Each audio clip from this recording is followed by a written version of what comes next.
The morning they moved me into Pinewood Haven, my children thought they were finally solving their mother problem.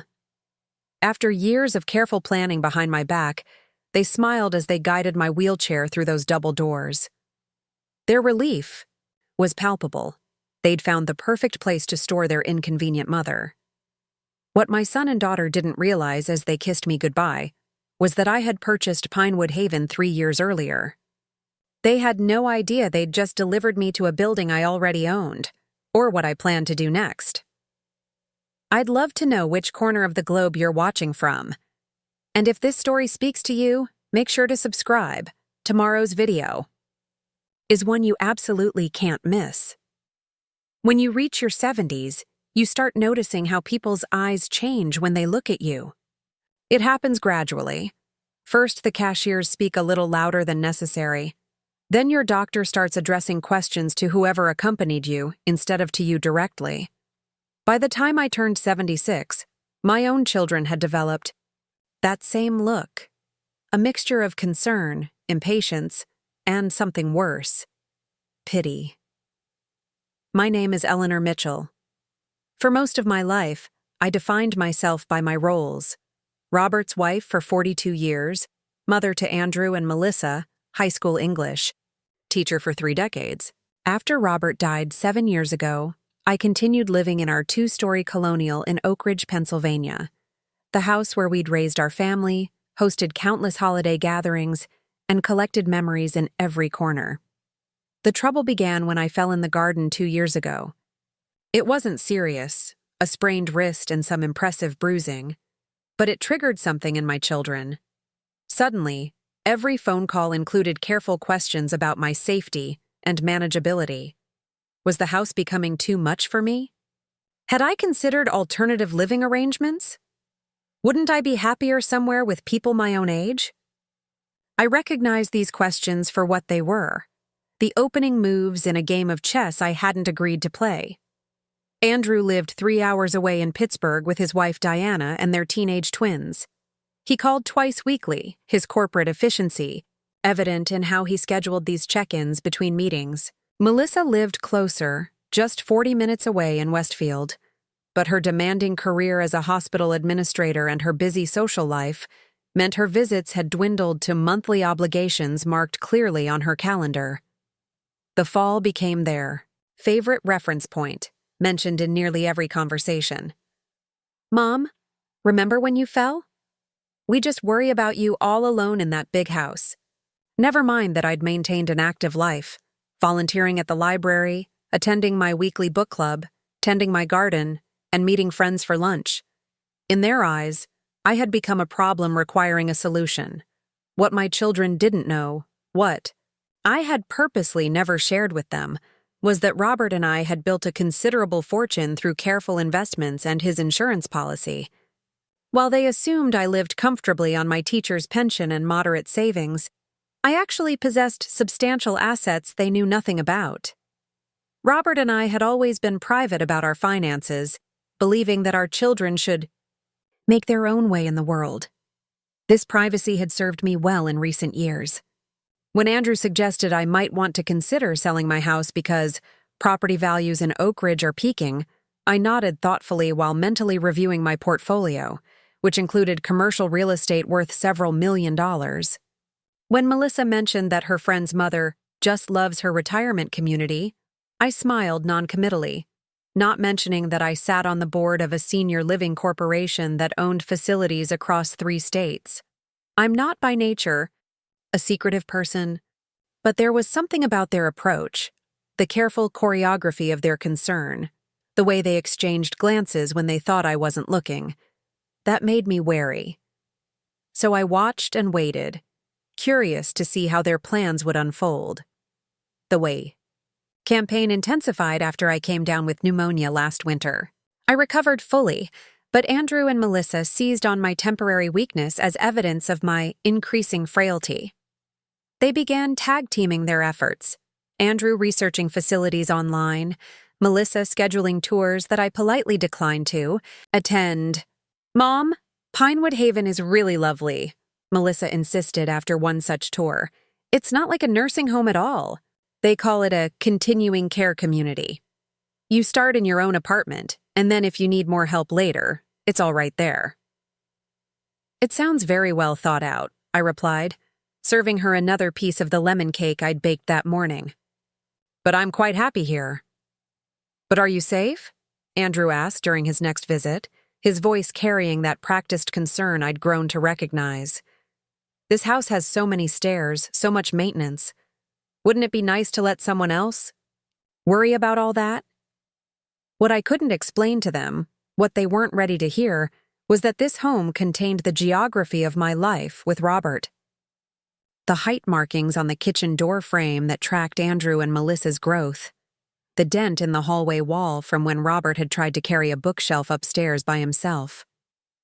The garden where we'd scattered our beloved dog Charlie's ashes. These weren't just sentimental attachments. They were the coordinates of my identity. But more importantly, I wasn't ready to be managed, organized, or stored away like a problem that needed solving. My mind remained sharp, my health stable despite the pneumonia setback. The house wasn't too much for me.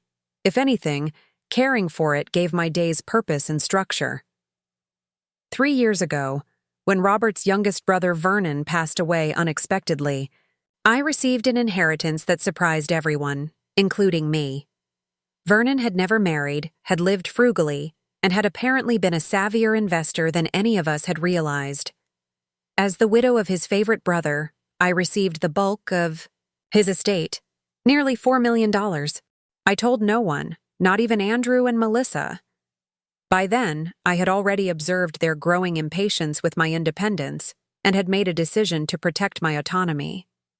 With the help of my financial advisor Martin and my attorney Julia, I established a trust and began making strategic investments, one of which was becoming a majority shareholder in Monarch Senior Living, the company that owned Pinewood Haven and 5 other senior facilities in the region. My involvement wasn't just financial. I regularly attend board meetings, reviewed operational policies, and insisted on quarterly visits to each facility to assess the quality of care firsthand. I did this quietly, using my maiden name Lambert for all business dealings to maintain my privacy. The board members knew me as Ellie Lambert, a retired educator with a keen interest in elder care quality. Only Martin and Julia knew the full truth. I took particular interest in Pinewood Haven, which was located just 15 minutes from my home. During my visits, I spoke with residents about their experiences, observed staff interactions, and made notes about improvements needed. When the previous property manager retired, I advocated for hiring Catherine Winters, a compassionate nurse practitioner with innovative ideas about senior care. Under her leadership, Pinewood Haven became the flagship facility in our network, known for its respect-centered approach to aging. All of this was unknown to Andrew and Melissa as they accelerated their campaign to relocate me. They began leaving brochures casually placed around my house. Melissa's friend Karen happened to stop by during a visit. Karen, who worked in senior placement services and had just been thinking about me. Andrew sent links to articles about aging in place challenges and the hidden dangers of living alone after 70. I recognized these tactics for what they were, a coordinated effort to wear down my resistance. Still, I never expected them to make their move without my consent. The plan unfolded on a Tuesday in April. Melissa called to invite me to lunch, mentioning that Andrew would be in town and wanted to join us. This wasn't unusual. They occasionally synchronized their visits, especially around holidays or medical appointments. I should have been suspicious when both arrived at my house that morning instead of meeting at the restaurant. Andrew was uncharacteristically solicitous, complimenting my cardigan and asking detailed questions about my garden. Melissa busied herself tidying up the living room, gathering mail, and asking if I needed help packing a light bag for our day out. A bag? For lunch? I asked, watching her efficient movements with growing wariness. Oh, we thought after lunch. We might take a drive, maybe do some shopping, she replied, not quite meeting my eyes. It might run a bit late.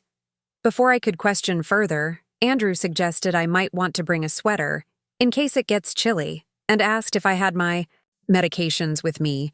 Again, unusual concern for a simple lunch outing. As we got into Melissa's SUV, I noticed Andrew placing a small suitcase in the trunk, one I recognized from my own closet. "What's that for?" I asked directly. "Just a few things for our outing," Andrew replied, his corporate smile firmly in place. "Don't worry about it, Mom." The restaurant was pleasant enough, an upscale place near the highway where the three of us sat making careful conversation about my grandchildren's activities and Melissa's recent vacation. Throughout the meal, I observed their exchanged glances, the way they both checked their watches, the forced brightness in their voices. They were nervous, which made me nervous in turn. "Where are we really going?" I finally asked as Andrew paid the bill and Melissa stepped away to take a phone call. "We thought we'd take a drive over to Pinewood Haven," Andrew replied, his voice studiedly casual. "You've refused to tour it, but we think once you see it, you'll understand why we've been suggesting it." "Just a tour," I clarified, my suspicion mounting. "Of course," he assured me, though something in his expression made me doubt him. As we drove toward Pinewood Haven, Melissa kept up a steady stream of commentary about the facility's amenities, the gourmet dining options, the daily activities, the beautiful grounds. Andrew occasionally interjected with statistics about safety features and healthcare availability. I remained silent, watching the familiar route unfold. I had visited Pinewood Haven just 2 weeks earlier for a board meeting, entering through the administrative offices at the back of the building. Today, we would be arriving through the grand front entrance with its circular drive and carefully tended flower beds, design elements I had actually approved during a renovation project last year. "Here we are," Melissa announced brightly as we pulled into the driveway. "Doesn't it look lovely?" It did look lovely. The 3-story brick building was set among mature oak trees, with wide pathways winding through gardens designed to be both beautiful and accessible. The lobby featured large windows that filled the space with natural light, comfortable seating areas, and a central fireplace, all elements I had advocated for during the redesign.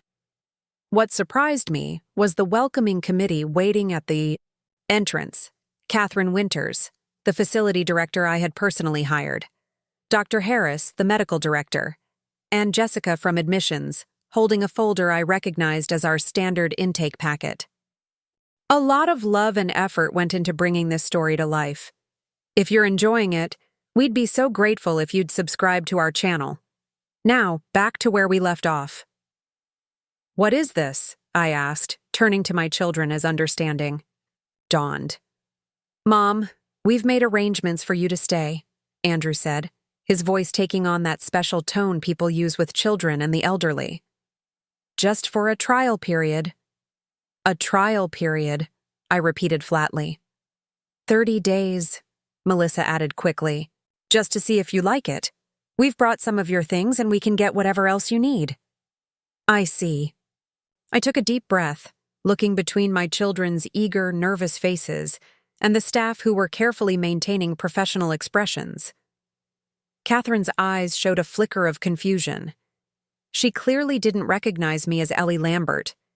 In this context, I had a choice to make at that moment. I could reveal everything: my ownership stake, my role on the board, my private financial affairs.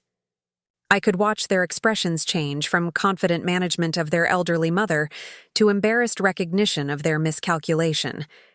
Instead, I decided to wait, to observe, to understand exactly what my children had planned before deciding how to respond. "Show me this room you've arranged," I said finally. Relief flooded their faces. They thought I was acquiescing, accepting their plan with less resistance than expected. In reality, I was simply choosing my battlefield. The apartment they had selected for me was actually one of our premium suites. A corner unit on the second floor with a small kitchenette, separate bedroom, and a sitting area with large windows. Overlooking the garden, I recognized it as Unit 217, which had recently been refurbished with upgraded fixtures and new flooring. "We picked this one specially," Melissa explained, gesturing around the space where someone had already placed a few framed family photographs and arranged my toiletries in the bathroom. "It gets wonderful morning light, and it's close to the elevator, but not too close." Andrew was showing me the emergency call system, the thermostatic controls, the pre-programmed television. "Everything's designed for ease of use," he explained. "And there's staff available 24/7 if you need anything." I moved to the window, looking out at the gardens I had walked through countless times during my visits as a board member. In the distance, I could see the community vegetable plots I had proposed last year, now being prepared for spring planting. "And my house?" I asked without turning around. "What happens to it while I'm here for this trial period?" Another exchanged a glance between them. "We thought it would be good to go ahead and prepare it for the market," Andrew said carefully. "Property values are strong right now, and you're selling my house without my permission?" I turned to face them, letting some of my anger show for the first time. "Not selling yet," Melissa backpedaled quickly. "Just preparing, decluttering, maybe some minor repairs. Diana has a friend in real estate who said spring is the best time to list." "I see," I said again, feeling a strange calm settle over me. "And my belongings?" "We'll store the important things," Andrew assured me. "Family heirlooms, personal items. The rest? Well, you won't need much here." I nodded slowly, taking in the reality of what they had orchestrated. They had brought me here under false pretenses, already packed some of my belongings, and planned to dismantle my home while I was safely warehoused at Pinewood Haven, all without my informed consent. "We should let you get settled," Melissa said, glancing at her watch. "The welcome orientation is at 4 in the community room." "And we can visit this weekend," Andrew added.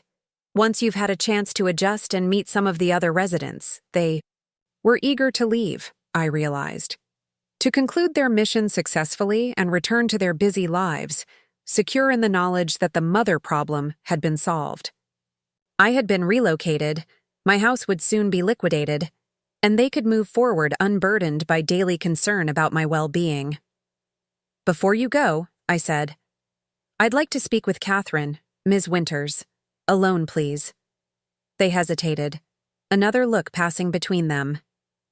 "It's fine," I assured them. "I just have some questions about the daily schedule that I'm sure you two need to get back to your lives." Relief again. They embraced me with promises to call tomorrow, to visit soon, to bring anything I needed from home. Within minutes, they were gone, their footsteps quickening as they moved down the hallway toward the elevator and their escape. Catherine remained, her professional smile now tinged with genuine confusion. "Mrs. Mitchell," she began, "I want to assure you that we'll do everything possible to make your stay comfortable. I understand this transition wasn't entirely your choice, and—" I held up my hand, stopping her mid-sentence.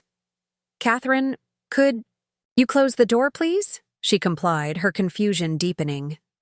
"I don't believe we've been formally introduced in this context," I said, extending my hand. "I'm Eleanor Mitchell. You know me as Ellie Lambert from the Monarch Senior Living Board." Her eyes widened, her professional composure momentarily cracking as recognition dawned. "Ms. Lambert? But I don't understand." "It's a rather complicated situation," I acknowledged. "One that requires discretion on your part, at least temporarily." Over the next 20 minutes, I explained enough of the situation for Catherine to understand my unique position, both as a new resident placed here without proper consent and as one of her employers. To her credit, she adjusted quickly to this unprecedented circumstance. "What would you like me to do?" she asked when I had finished. "For now, nothing changes officially," I decided. "I'll participate in the orientation, meet the other residents, follow the normal procedures. My children believe I'll be calling them in a day or two, either angry and demanding to go home or resigned to my new circumstances." "And instead?" smiled for the first time that day. Instead, I'll be observing exactly how this facility treats new residents who arrive under duress. I'll be experiencing Pinewood Haven as a resident, rather than a board member. And I'll be developing a response to my children's actions that they won't soon forget. Catherine nodded slowly. I understand. And your identity? Remains confidential for now. Treat me exactly as you would any other new resident whose family has made arrangements without their full consent. I want to see the real Pinewood Haven, not a performance put on for a board member. After Catherine left, I sat by the window, watching residents with walkers and wheelchairs moving along the garden paths below. I thought about my beautiful home, now threatened by my children's presumption. I thought about the careful plans I had made to maintain my independence, now accelerated by necessity. Mostly, I thought about Andrew and Melissa, so certain they had solved the problem of their aging mother. They had no idea what they had set in motion, or that their carefully orchestrated plan had delivered me exactly where I needed to be to implement a response they could never anticipate. As I unpacked the small suitcase they had prepared for me, filled with practical rather than beloved items, I noted, I made a decision. I would give them exactly 1 month, their proposed trial period. 1 month to believe they had succeeded in managing me. 1 month to proceed with their plans for my house and possessions. And then I would show them exactly who they were dealing with and what happens when you underestimate Eleanor Mitchell. The orientation session at Pinewood Haven was exactly as I had approved it during our board meeting last quarter. A gentle introduction to the facility's routines, amenities, and care philosophy. What I hadn't anticipated was experiencing it from a resident's perspective, seated among a dozen elderly men and women whose expressions ranged from resigned acceptance to barely concealed desperation. We're so pleased to welcome all of you to our community, Lisa, the activities director, announced with practiced warmth. This is your home now, and we want you to feel comfortable coming to us with any needs or concerns. Home. The word hung in the air like a challenge. None of us had chosen this place as our home. We had been chosen for it, placed here by well-meaning, or perhaps self-serving family members who had decided what was best for us. Beside me, a gentleman in a cardigan who had introduced himself as Howard leaned over. "Third time's the charm," he whispered. "I'm sorry?" "Third facility in 2 years," he clarified with a wry smile. "My daughter keeps moving me closer to her house, then complaining about the drive when she doesn't visit." After the orientation, we were escorted to the dining room for dinner. The space was designed to resemble an upscale restaurant rather than an institutional cafeteria, another feature I had advocated for as Ellie Lambert. Round tables with proper linens, comfortable chairs, and a menu that offered genuine choices, rather than a set meal of the day. I was seated with Howard, a quiet woman named Margaret, who responded only in monosyllables, and an elegant former ballet instructor named Vivian, who kept everyone entertained with stories of her days performing in New York. "And how did you end up at Pinewood, Eleanor?" Vivian asked between bites of salmon. "My children brought me for a lunch outing that turned into an admission," I replied honestly.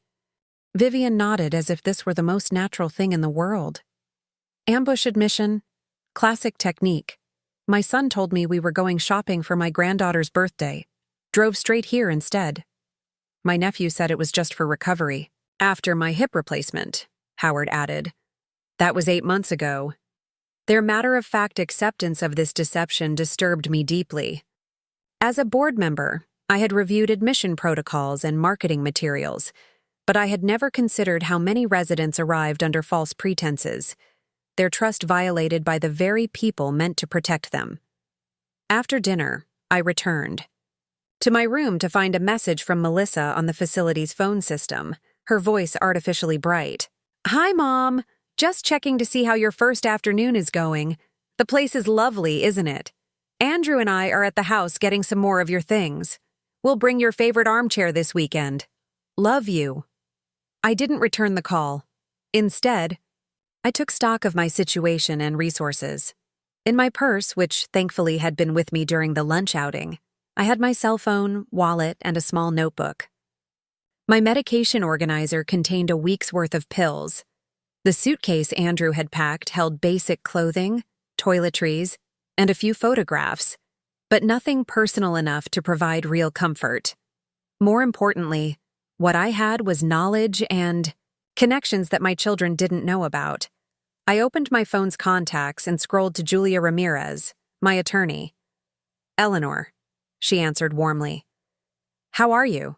It's been a few weeks." "I'm experiencing an unexpected situation," I replied, calmly. "I find myself admitted to Pinewood Haven through my children's arrangements, without my prior knowledge or consent." A pause. "They've placed you in assisted living without your consent?" "Precisely. They orchestrated what they called a lunch outing that ended with me installed in apartment 217, while they're currently preparing my house for sale. That's highly concerning," Julia said, her tone shifting to professional intensity. "Do you want me to intervene immediately? We can have you out of there tonight and file for an injunction regarding your property." "Not yet," I decided. "This presents an unusual opportunity. As you know, I've been concerned about admission practices and resident experiences across our properties. Now I can observe firsthand how Pinewood Haven treats its residents, particularly those who arrive under duress." "Eleanor," Julia said carefully, "while I appreciate your commitment to improving senior care, this is your life and home we're talking about. Your children are overstepping significant legal and ethical boundaries." "I'm aware," I assured her, "and they will face consequences for those choices. But I want to be strategic about this. Catherine Winters knows my identity and has agreed to maintain confidentiality for now. I'd like you to take certain protective measures regarding my home without alerting Andrew or Melissa." Julia and I spent the next 20 minutes outlining a plan. She would immediately file paperwork securing my house against any unauthorized sale. She would also contact Martin to ensure my financial accounts remained protected. Within 48 hours, she would have legal documents prepared that would address the various scenarios that might unfold. "And Eleanor," she added before we ended the call, "please check in daily. If anything changes or you decide you want immediate intervention, call me anytime." After speaking with Julia, I methodically explored my new surroundings. The apartment itself was well designed, with safety features that didn't scream elderly accommodation: grab bars disguised as towel racks, a zero-threshold shower, adequate lighting. The furnishings were generic but comfortable. In the bedroom closet, I found extra blankets, pillows, and a safe for valuables, the access code for which had been included in my welcome packet. At precisely 9 o'clock, there was a soft knock at my door. Catherine Winters stood in the hallway, now dressed casually rather than in her professional attire from earlier. "I thought you might appreciate a private tour," she explained once I'd invited her in. "Most new residents don't see what happens behind the scenes." Over the next hour, Catherine showed me parts of Pinewood Haven I had seen during board visits, but never as a resident after hours. The small library with its collection of large print books and audiobooks. The activity rooms where classes and events were held during the day. The visiting physician's office, currently dark and empty. "What happens if someone needs medical attention overnight?" I asked, mentally noting this was a question I should have raised during our operational reviews. "We have 2 nurses on duty at all times," Catherine explained. "For emergencies, we call 911, of course. For less urgent matters, residents use their call buttons, and the night staff responds." As we walked, Catherine filled me in on the daily rhythms of the facility. When meals were served, which activities were well attended, which staff members had been there longest. "There's something I should tell you," she said as we completed our circuit, pausing in a small garden courtyard accessible only from inside the building. "Your daughter called me after they left. She wanted to ensure we understood you might be difficult during the adjustment period." My eyebrows rose. "Difficult?" Catherine looked uncomfortable. She suggested you might be experiencing some cognitive decline that made you resistant to accepting help. She mentioned incidents of confusion, forgotten appointments, misplaced items. A cold anger settled in my chest. Did she provide any medical documentation of this alleged decline? No, Catherine admitted. We requested it, as is our protocol. She said they'd have your doctor forward records, but mentioned he hadn't been particularly helpful in addressing their concerns. Because there's nothing to address, I said flatly. My doctor gave me a clean bill of health just last month, including a cognitive assessment I requested specifically because of my children's increasing concerns. Catherine nodded. I suspected as much. This isn't uncommon, unfortunately. Family members sometimes exaggerate cognitive issues to facilitate placement. How often does this happen? I asked, my board member's perspective suddenly sharpened by personal indignation. More often than we'd like, she admitted. We try to verify medical claims, but family members can be quite insistent, and many seniors do need the level of care we provide, even if the admission process isn't ideal. We sat in silence for a moment, the implications of this conversation settling around us. As a board member, I had reviewed admission protocols, satisfaction surveys, and care metrics. But I had never specifically investigated how many residents came to us through family manipulation rather than personal choice. Thank you for your honesty, I said finally. And for treating me like a competent adult despite my daughter's suggestions. Of course, Catherine replied. Regardless of how residents arrive here, our job is to respect their dignity and autonomy while providing necessary support. Back in my apartment, I sat by the window looking out at the now darkened grounds, planning my next steps carefully. My children believed they had secured me in a safe, supervised environment while they dismantled my life. They had no idea that their actions had given me a unique vantage point from which to both protect myself and potentially improve conditions for other seniors facing similar circumstances. I slept surprisingly well that night. Perhaps it was the emotional exhaustion of the day, or perhaps it was the clarity that comes with having a defined purpose. When I woke the next morning, I was ready to begin my dual mission, experiencing Pinewood Haven as a resident while gathering the information I would need to address my children's betrayal. Breakfast was served from 7 to 9 in the main dining room. I arrived at 7:30 to find about half the tables occupied, mostly by single diners focused on their meals or the morning paper. I selected a table near the window and was promptly approached by a server with a coffee pot. Regular or decaf? She asked pleasantly. Regular, black, I replied, noting her name tag. Tanya. You're new, she observed as she poured. Just arrived yesterday, right? I'm Tanya. Been serving breakfast here for 11 years. Eleanor Mitchell. I introduced myself. And yes, just yesterday. Tanya had a warm, efficient manner as she explained the breakfast options and took my order. As she turned to leave, I asked casually, 11 years is a long time. You must have seen a lot of changes here. Oh my, yes, she laughed. 5 different managers before Ms. Winters. She's the best we've had. Actually listens to staff suggestions and follows through. Things improved a lot about 3 years ago when the company got new ownership. Better food budget, better staffing ratios. I hid my smile behind my coffee cup. 3 years ago was precisely when I had joined the board and begun advocating for operational improvements. The residents seemed generally content, I observed. Tanya's expression grew more measured. Most are, once they adjust. The hardest ones are those who didn't choose to come here. Takes them longer to settle in, if they ever do. After breakfast, I joined a gentle yoga class in the activity room. The instructor, a cheerful woman in her 50s named Brenda, led about 15 residents through modified poses that could be done seated or standing with support. I was pleased to note the quality of instruction, another area where I had pushed for improvement, arguing that meaningful activity programming was essential for both physical and mental well-being. Following yoga, I decided to test the boundaries. of my supposed confinement. How freely could residents actually come and go? The main entrance required signing out at the reception desk, ostensibly for safety reasons, so staff would know who was on the premises in case of emergency. I approached, the desk with purpose, dressed in my walking shoes and light jacket. "Good morning," I greeted the young man at reception. "I'd like to go for a walk around the grounds."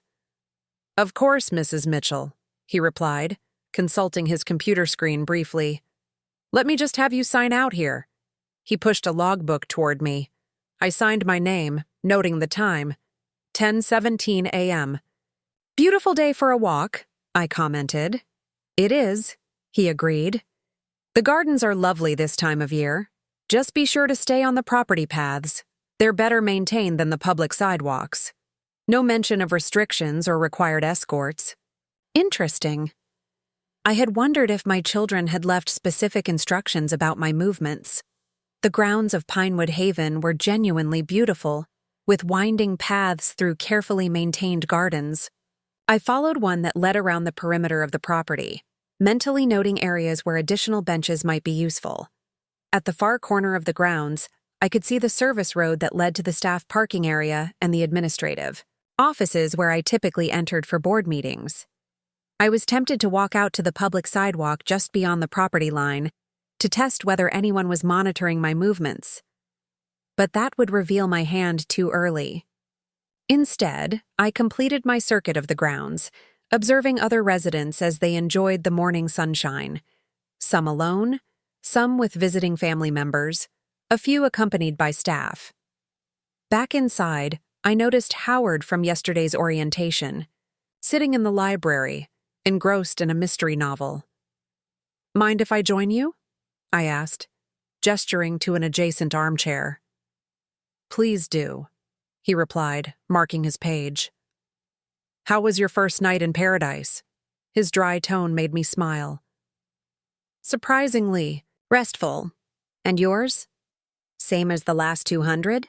He shrugged. "Wake up at 3, stare at the ceiling until 5, doze until they knock with medication at 7. We chatted easily about books, the weather, the relative merits of Pinewood Haven compared to other facilities. Howard had a sharp mind and an observant nature that had clearly not been dulled by institutional living. "Your children visited yet?"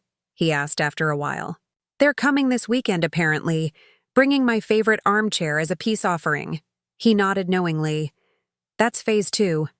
First they get you in here, then they bring a few symbolic items to ease their guilt while they clear out everything else." "You sound like you've seen this pattern before," I noted. "Watched it happen to half the people here," he confirmed, "including myself. My colonial in Westchester, in the family for 3 generations, sold in less than a month after I landed, in facility number 1. My daughter said it was for the best, since the proceeds could ensure my continued care." The bitterness in his voice resonated with my own anger. "And did you approve this sale?" "I signed whatever they put in front of me," he admitted. "What choice did I have? They had already moved me out, already started the process. Fighting it would have just created a family drama I didn't have the energy for." His resignation troubled me deeply. How many seniors simply acquiesce to their children's arrangements out of exhaustion or a desire to maintain family peace? How many signed away homes, possessions, and autonomy because they felt they had no viable alternative? By lunchtime, I had formed a clearer picture of Pinewood Haven from a resident's perspective. The care was generally good, the environment pleasant, the staff well-intentioned. But an unmistakable current of powerlessness ran beneath the surface. Residents whose lives were now managed by others, whose choices had been narrowed to menu options and activity selections. As I picked at my chicken salad in the dining room, my phone buzzed with a text from Julia. "Papers filed house. Call when you can talk privately." Back in my apartment, I returned her call. "We've filed an injunction preventing any sale or significant removal of property from your home," Julia informed me. "It's been served to both Andrew and Melissa's addresses. They can't legally proceed with any plans to sell or empty the house. How long before they receive the injunction? I asked. Process servers are delivering them today. I expect they'll contact you immediately once they receive them, she warned. Are you prepared for that conversation? I'm looking forward to it, I replied, a steely edge in my voice, but I want them to stew a bit first. Let them wonder who filed the injunction. Let them worry about what else might be coming. Julia's tone turned concerned. Eleanor, I understand your anger. It's completely justified. But I want to make sure this doesn't escalate in ways that permanently damage your relationship with your children. The relationship is already damaged, Julia. They damaged it when they decided to dispose of me and my home without my consent. What happens next depends entirely on how they respond once they realize their plan has hit a roadblock. After our call ended, I sat at the small desk by the window and began making notes. Observations about resident experiences, operational issues I hadn't noticed during board visits, questions about admission practices and family involvement. If I was going to be here anyway, I would make the most of this unique opportunity to see Pinewood Haven through a resident's eyes. The afternoon passed quietly. I attended a history lecture in the community room, chatted with Vivian about her dancing days, and familiarized myself with the facility's layout more thoroughly. No calls came from either Andrew or Melissa, which suggested the injunctions hadn't been delivered yet. At dinner, I joined Howard, Vivian, and a new table mate, a retired physics professor named Gerald, who had moved to Pinewood Haven following a stroke that left him with limited mobility on his right side. 6 months of rehab. Then my sons decided I couldn't manage alone anymore, he explained, manipulating his fork awkwardly with his left hand. They were probably right, but I wish they'd involved me in the decision more directly. Did they tell you they were bringing you here? I asked. Oh, yes. Nothing underhanded like what happened to Vivian, he clarified. But the choice was presented as already made. Dad, we've found a great place for you. Not, Dad, what kind of living arrangement would work best for you now?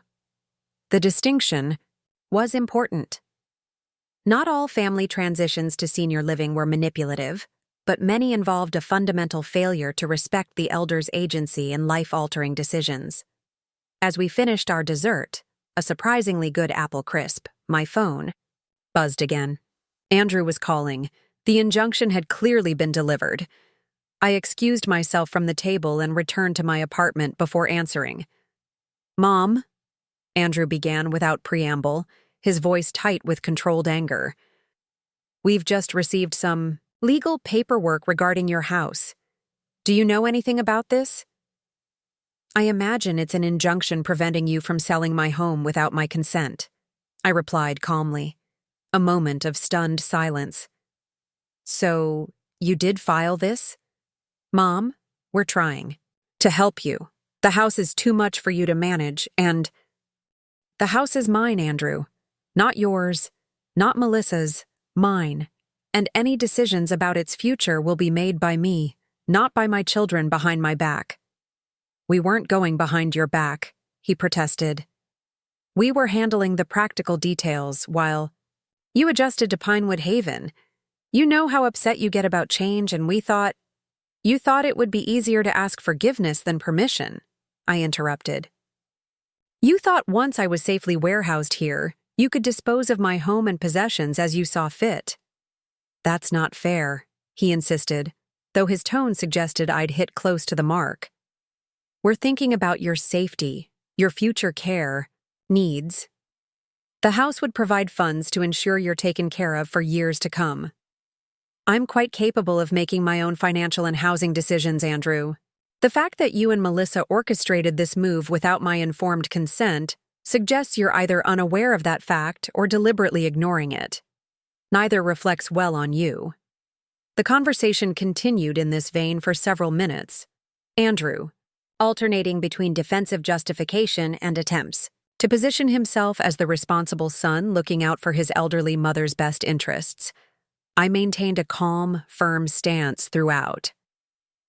"What do you want, Mom?" he finally asked, frustration evident in his voice.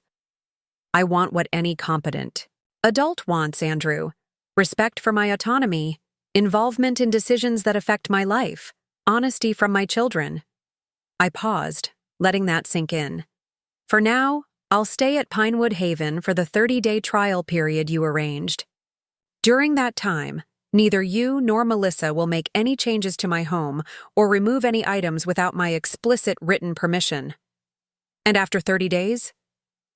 After 30 days, we'll have another conversation, one in which I'll make clear my own plans for my future, which you and Melissa will respect if you wish to remain part of my life." After ending the call with Andrew, I stood by the window watching the evening settle over the grounds of Pinewood Haven. In the distance, I could see staff members moving between buildings, residents being escorted back from late activities, visitors departing after dinner visits. My phone buzzed again, Melissa this time. I let it go to voicemail, not ready for another confrontation just yet. Whatever message she left would reveal her reaction to the injunction and my conversation with Andrew. As I prepared for my second night in this place I partially owned but had never planned to live in, I found myself thinking about the dozens of residents I'd met who didn't have my resources, financial, legal, or otherwise, who didn't have the power to file injunctions or make demands, who had simply acquiesced to their children's arrangements because they saw no viable alternative. Tomorrow, I decided I would learn more about their stories. Because while my immediate concern was addressing my own children's betrayal, I was beginning to see a larger purpose in this unexpected turn of events, an opportunity to ensure that Pinewood Haven and our other facilities truly honored the dignity and agency of the seniors in our care, even those who arrived under circumstances not of their choosing. Melissa's voicemail was precisely what I expected, a blend of indignation and wounded innocence. "Mom, I can't believe you went behind our backs like this. We're just trying to help you. Do you have any idea how stressful it's been worrying about you alone in that big house? Call me back so we can discuss this rationally." I deleted the message without responding. Let her wonder. Let her worry. Let her experience just a fraction of the powerlessness she and Andrew had attempted to impose on me. My third day at Pinewood Haven began with a medical assessment, standard procedure for new residents. The facility's head nurse, Barbara, was a no-nonsense woman in her 50s with kind eyes and efficient movements. "Blood pressure is excellent," she noted, removing the cuff from my arm. "Better than mine, and I'm 20 years younger." "I walk every day," I explained. "And I've never been one for salty foods." She nodded approvingly as she continued the examination, checking my reflexes, listening to my lungs, examining my eyes and ears. "Any falls in the past year?" "One," I admitted. "Last summer in the garden. Sprained my wrist but recovered completely." "Cognitive assessment?" she asked, glancing at my chart with a slight frown. "My personal physician administered the standard evaluation just last month," I told her. "Perfect score." Barbara made a notation, her frown deepening slightly. "Your daughter indicated concerns about memory issues and confusion. Any episodes you're aware of?" "None whatsoever," I said firmly. "My memory is excellent, my mind is clear, and any suggestion to the contrary is either a misunderstanding or a deliberate misrepresentation." She looked up, meeting my eyes directly. "Mrs. Mitchell, I've been doing this job for 22 years. About half our residents genuinely need the level of care and supervision we provide. The other half..." She paused, choosing her words carefully. "Let's just say family dynamics are complicated, and adult children sometimes see problems that don't exist, or exaggerate minor concerns to justify placement decisions." "And which category do I fall into, in your professional opinion?" I asked. Barbara closed my chart decisively. "Based on this assessment, you're physically and mentally fit for independent living with minimal support. You don't meet our clinical criteria for assisted living placement." Her candor was refreshing. "Then why am I here?" Because your children arranged it, she said simply. And until or unless you formally contest that arrangement, we're contracted to provide services. This answer troubled me deeply, both as a resident and as a board member. If Pinewood Haven, our flagship facility with our most progressive policies, was admitting seniors who didn't clinically need our services based solely on family arrangements, what was happening across our other properties? After the assessment, I made my way to the library, which was empty except for Howard reading in his usual chair. "How goes the adjustment to institutional living?" he asked, setting aside his book. "Revealing," I replied, taking the adjacent seat. "I'm learning things about this place, and about my children, that I never expected." Howard nodded knowingly. "The children's part is always the biggest shock. You raise them, sacrifice for them, think you know them. Then suddenly they're treating you like an incompetent child who can't be trusted with your own life decisions." "Exactly," I agreed. "Barbara just told me my daughter reported memory problems and confusion that don't exist. She actually lied to facilitate my placement here." "Classic technique," Howard said with a bitter chuckle. "My son told the first facility I was experiencing dangerous lapses in judgment because I decided to take a Mediterranean cruise instead of helping finance his third business venture." Our conversation was interrupted by the arrival of Vivian and Gerald, who joined our impromptu discussion circle. "Comparing notes on how we were imprisoned here?" Vivian asked with her characteristic directness, arranging her elegant frame in a chair across from us. "Sharing war stories," Howard confirmed. "Eleanor's daughter invented cognitive decline to justify her placement." Gerald shook his head sympathetically. "That's particularly insidious. Once that suggestion is in your medical record, everything you say or do gets filtered through that lens." "I've requested my complete medical records," I told them. "My attorney advised me to document everything during this period." All three looked at me with newfound interest. "You have an attorney involved already?" Vivian asked, clearly impressed. "Most of us just accepted our fate." "I'm not most people," I replied simply. For the next hour, we shared our stories and experiences. Gerald had been a widower for 12 years, living independently until a stroke left him with partial paralysis. His sons had made all the arrangements. During his hospitalization, presenting Pinewood Haven as a temporary rehabilitation option that had somehow become permanent. Vivian's story was particularly troubling. After her husband died, she decided to sell their suburban home and purchase a downtown condo to be closer to cultural amenities. Her son and daughter-in-law had strongly opposed this plan, arguing the downtown area wasn't safe for seniors. When she proceeded anyway, they'd orchestrated a similar outing that ended with her admitted to Pinewood Haven while they put her belongings in storage. "The most infuriating part," she confided, "is that I was mentally and physically capable of that downtown lifestyle. I've spent my entire adult life navigating New York City. The idea that I couldn't handle downtown Oak Ridge is absurd." Howard had the most experience with facility living, having been moved from a high-end retirement community to a rehabilitation center after a hip replacement, then to an assisted living facility, and finally to Pinewood Haven, each move taking him farther from his original home and closer to his daughter's house.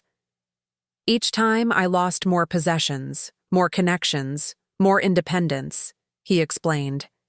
"They call it downsizing or simplifying, but it's really a systematic dismantling of your life."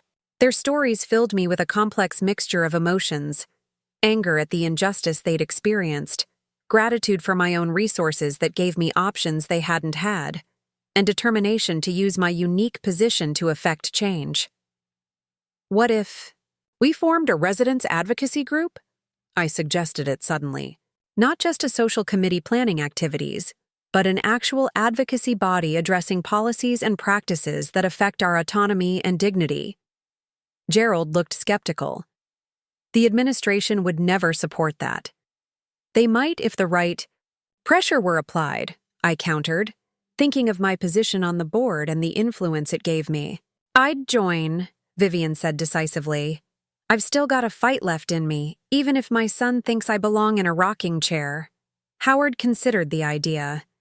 It could work if we had enough residents willing to speak up. Most just keep their heads down, afraid of rocking the boat. "We'd need to start small," I acknowledged. "Building trust, identifying key issues, gathering information.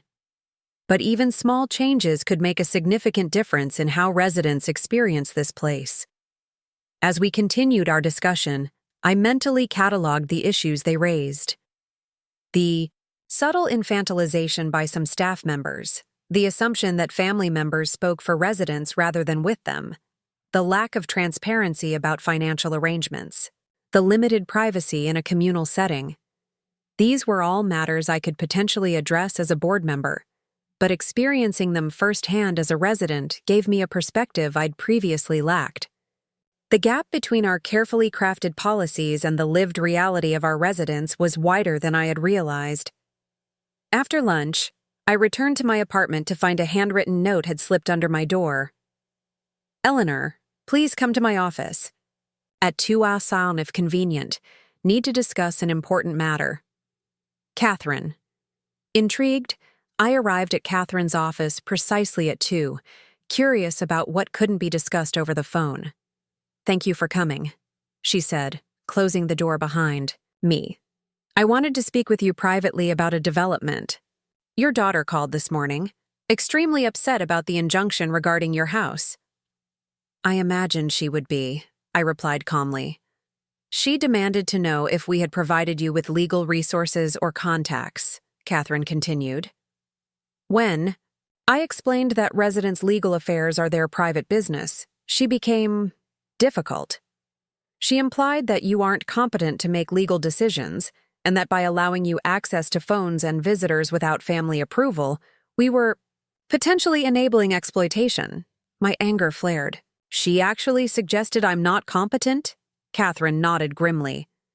"She's requested a meeting with our medical director to discuss implementing a more supervised care plan for you, including potentially restricting your communication access and requiring family approval for visitors." The audacity was breathtaking. Having failed to secure my house, Melissa was now attempting to control my personal liberty within Pinewood Haven. "And how did you respond?" I asked, maintaining my composure despite my rising fury. I explained that any change to your care plan would require clear medical documentation of cognitive impairment, which your initial assessment doesn't support. I also reminded her that restricting a resident's communication is a serious step that requires specific clinical justification. She didn't take that well, I imagine. "No," Catherine admitted. She suggested that perhaps Pinewood Haven wasn't the right fit after all, and that they might need to move you to a facility with more appropriate supervision. This was escalating more quickly than I had anticipated. Instead of accepting the boundary established by the injunction, my children were doubling down, now attempting to have me classified as incompetent to override my legal protections. "Thank you for alerting me to this," I said, my mind already racing through potential responses. "I appreciate your professional handling of the situation." "Of course," Catherine replied. "As I mentioned before, this isn't uncommon. Some family members become extremely distressed when their elderly relatives assert independence or resist the plans made for them. Back in my apartment, I immediately called Julia to update her on this concerning development. "They're laying groundwork to challenge your competency," she said when I finished relaying the conversation. "It's an extreme step, but not unheard of when substantial assets are involved." "What's our best response?" I asked. "Proactive documentation of your cognitive clarity," she advised. "I'd recommend an independent neuropsychological evaluation from a specialist with no connection to Pinewood Haven or your regular physician. We should also accelerate our timeline. The longer we wait to reveal your full position, the more opportunity they have to build a case against you." We discussed the specifics of this approach, settling on a strategy that would protect my interests. while still allowing me to gather the information I needed about Pinewood Haven's operations from a resident's perspective. One more thing, Julia added before we ended the call. I'd recommend recording any interactions with your children going forward. Pennsylvania is a two-party consent state for recordings, so you'd need to inform them they're being recorded. But having a clear record of their statements could be invaluable if this escalated further. After our call, I sat by the window watching residents in the garden below, contemplating how quickly this situation had evolved. What had begun as an attempt to protect my independence had revealed a disturbing willingness on my children's part to go to extraordinary lengths to control my life and assets. Perhaps I should have been more transparent with them about my financial situation from the beginning. Perhaps knowing about my involvement with Monarch Senior Living would have prevented this current conflict. But their actions, particularly Melissa's latest maneuver, suggested the issue ran deeper than simple concern for my well-being. A knock at my door interrupted these reflections. It was Vivian, elegantly dressed as always, her white hair swept into a perfect chignon. "A few of us are having tea in the garden," she announced. "Howard thought you might like to join us." The invitation was welcome, a chance to step away from my troubling thoughts and continue building connections with fellow residents. The garden courtyard was one of Pinewood Haven's loveliest features, with comfortable seating areas arranged among flower beds and small fountains. Howard and Gerald were already seated at a table beneath a flowering crabapple tree, joined by a woman I hadn't met before. "Eleanor, this is Patricia," Vivian introduced us. "She's been here almost 2 years. Patricia had a quiet dignity about her, her silver hair cut in a practical bob, her clothes simple but well-tailored. "Welcome to our little resistance movement," she said with a gentle smile. "Resistance movement?" I inquired, taking the empty chair. "That's what I call our group," she explained. "Those of us who haven't completely surrendered to institutional inertia. We maintain our opinions, our preferences, our right to complain when things aren't as they should be." Patricia was a civil rights attorney, Howard informed me. She's helped several residents navigate conflicts with family members or administration. Over tea and cookies provided by a staff member, our conversation returned to the idea of a more formal residents' advocacy group. Patricia offered valuable insights about how such a group might be structured to be most effective without triggering institutional resistance. "The key is positioning it as collaborative rather than adversarial," she advised. "Emphasize the common goal of making Pinewood Haven the best it can be for everyone, residents, staff, and administration." "We'd need to document specific issues," Gerald added. "Not just complaints, but concrete examples of policies or practices that diminish resident autonomy." "And propose viable alternatives," Howard suggested. "Not just identifying problems, but offering solutions." As we continued brainstorming, I found myself deeply moved by the resilience and wisdom of these individuals, who society had too quickly dismissed as dependent or incapable. Despite the circumstances that had brought them to Pinewood Haven, they maintained a fierce commitment to dignity and self-determination. Our planning session was interrupted by the arrival of Tanya, the breakfast server I'd met my first morning. "Mrs. Mitchell? There's a call for you at the front desk. Your daughter Melissa says it's urgent." I excused myself and made my way to the reception area, where the young man at the desk handed me the phone with an apologetic expression. "Mom." "Finally!" Melissa's voice came through, tense and irritated. "I've been trying to reach you all day. Why aren't you answering your cell phone?" "I silence it during social activities," I replied calmly. "What's so urgent, Melissa?" "We need to discuss this injunction situation immediately. And now I'm hearing, you've been consulting with some attorney no one's ever heard of? Mom, Andrew and I are trying to help you, but you're making this so difficult." "I'm making it difficult?" I couldn't keep the edge from my voice. "You brought me here under false pretenses, planned to sell my house without my consent. And now, I understand you've been suggesting to the staff that I'm cognitively impaired. Which part of that is supposed to be helping me? A long silence followed. When she spoke again, Melissa's voice had that carefully controlled tone people use when they believe they're dealing with someone irrational. "Mom, I can hear you're upset. That's understandable. Change is hard at your age. But these decisions were made with your best interests at heart. The house is too much for you to manage, and we're concerned about your safety living alone." "If those were your genuine concerns," I countered, "the appropriate approach would have been an honest conversation with me, not a deceptive lunch outing that ended with me installed in a facility while you prepared to liquidate my home." "You wouldn't listen," she exclaimed, her composure cracking. "Every time we tried to discuss downsizing or assisted living, you shut down the conversation. What choice did we have?" "You had the choice to respect my autonomy as an adult capable of making my own decisions," I said firmly. "Instead, you chose deception and manipulation. And now, facing the consequences of those choices, you're attempting to have me classified as incompetent rather than acknowledging your overreach." Another silence. "Who told you that?" she finally asked, her voice wary. "It doesn't matter. What matters is that you're going to stop these efforts immediately. I am mentally competent, physically capable, and legally entitled to make my own life decisions whether you agree with them or not." "Mom," she began, but I cut her off. "No, Melissa. This is not a negotiation or a discussion. This is me informing. You have boundaries that you and Andrew will respect if you wish to maintain a relationship with me. I will remain at Pinewood Haven for the agreed 30-day trial period.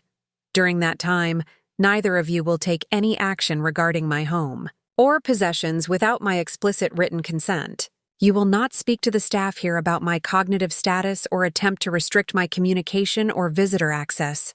Is that clear?" The silence that followed was heavy with tension. I could almost see Melissa struggling to process this unprecedented assertion of authority from the mother she'd grown accustomed to managing. "We should discuss this in person," she finally said. "Andrew and I will come visit this weekend as planned." "I look forward to it," I replied, my tone making it clear this wasn't entirely true. "And Melissa, I'll be recording our conversation for my records." I hung up before she could respond, handing the phone back to the receptionist who was making a valiant effort to appear as if he hadn't been listening. As I walked back toward the garden to rejoin my new friends, I felt a strange mixture of emotions: anger at my children's betrayal, sadness at the broken trust between us, but also a growing resolve to use this experience not just to address my personal situation, but to advocate for the many residents who lacked my resources and connections. The weekend visit with Andrew and Melissa would be challenging, certainly, but it would also be an opportunity to begin establishing a new dynamic, one based on mutual respect rather than their presumed authority over my life. And beyond that, it would be another step toward the larger reckoning I was beginning to envision, not just for my children, but for Pinewood Haven itself. Back in the garden, I rejoined the group, who looked at me expectantly. "Everything all right?" Howard asked. "It will be," I assured him. "One way or another, it will be." Friday morning brought unexpected activity to Pinewood Haven. As I made my way to breakfast, I noticed staff members busy arranging flowers and polishing fixtures throughout the common areas. In the dining room, tables had been covered with nicer linens than usual, and fresh flower arrangements adorned each one. "What's the occasion?" I asked Tanya as she poured my coffee. "Monthly board visit," she explained, glancing around, to ensure everything looked perfect. They tour the facility, review operations, and meet with department heads. Big day for Catherine, everyone on their best behavior. The irony of the situation struck me forcefully. The board of directors, of which I was a member, would be touring Pinewood Haven today, unaware that one of their colleagues was currently living as a resident. I had completely forgotten about this scheduled visit, having been preoccupied with my own situation. "Do residents interact with the board during these visits?" I inquired, keeping my tone casual. Sometimes they drop in on activities or meal times, Tanya replied. They like to see everything running smoothly, residents happy and engaged. Management always makes sure the most presentable residents are front and center, if you know what I mean. I did know what she meant, and it troubled me. The implication that certain residents were deemed more presentable than others suggested a concerning distinction in how different individuals were perceived and valued within the facility. After breakfast, I joined a larger-than-usual group for morning Tai Chi in the activity room. The instructor, a serene woman named Lillian, led us through gentle movements designed to improve balance and coordination. I noticed several staff members observing from the doorway, occasionally whispering to each other and checking their watches. They're prepping for the board visit, Howard murmured beside me as we transitioned between poses. Making sure we look appropriately engaged in wholesome activities. Does this happen often? I asked. Every month is like clockwork, he confirmed. Suddenly there are fresh flowers everywhere, special desserts at lunch, and staff members hovering around making sure no one says anything problematic. Following Tai Chi, I retreated to my apartment to call Julia and discuss how to handle this unexpected complication. The board visit presented both risks and opportunities for my situation. This actually works in our favor, Julia suggested after considering the situation. It gives you a chance to observe how the facility presents itself to the board versus the day-to-day reality you've experienced as a resident. True, I agreed, but it also increases the risk of my cover being blown prematurely. Some of the board members know me quite well. Do you think any of them would recognize you in this context? She asked. People often see what they expect to see. They're looking for Ellie Lambert, the board member, not Eleanor Mitchell, the resident. She had a point. Context powerfully shapes perception. Additionally, as board members, we typically interacted with residents in brief, superficial ways during these visits, smiling, asking general questions about satisfaction, never delving deeply into their experiences or backgrounds. I'll be careful, I promised. If I see board members approaching, I can always return to my room or find a quiet corner of the library. After our call, I considered my options for the day. The monthly board meeting typically began with administrative discussions in the conference room, followed by a facility tour mid-morning, lunch observation, and then further closed-door meetings in the afternoon. If I timed my movements carefully, I could observe the board's visit without directly encountering any members. At 10:30, I positioned myself in the library with a clear view of the main hallway. Right on schedule, Catherine appeared leading a group of 7 people, the full board minus myself. I recognized Martin Chen, our board chair, Dr. Elizabeth Winters, our healthcare quality specialist, James Peterson, our financial officer, and the other members who together governed Monarch. Senior living from my vantage point, I could observe without being obvious.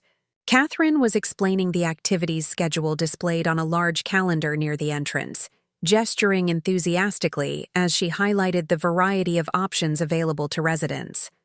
The board members nodded approvingly, making notes on their tablets. What struck me most was how different this carefully orchestrated tour was from the actual resident experience I'd been living. The spotless floors, the engaged staff members, the pleasant background music, all created an impression of Pinewood Haven as an idyllic community rather than the more complex reality I'd encountered. Quite the dog and pony show, isn't it? Patricia had appeared beside me, following my gaze to the tour group now moving toward the garden area. Is it always like this? I asked, though I already knew the answer.